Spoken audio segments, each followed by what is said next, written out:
The time is 12:32 a.m. Natapos na rin ang RAM. Test na po natin. Memory location 0. Data input 1. Write.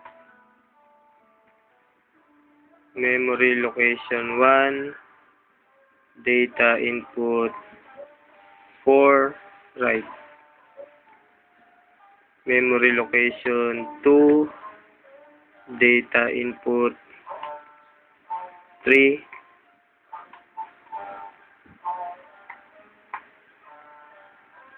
Memory location 3.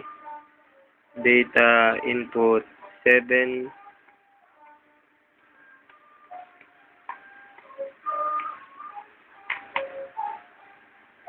Okay, test na po natin.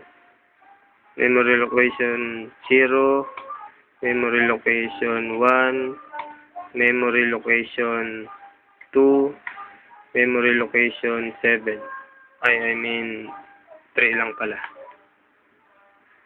Kung mapapansin nyo po, nilabas ko yung PCB sa lalagyan niya. Tinago ko lang sa loob yung mga wiring. Gumamit ako ng microwavable, improvise lang. Nilagay ko na rin sa loob ang 9 volts na battery. Nilagyan ko na rin siya ng on-off switch. On-off switch. Off. Okay, yun lang po.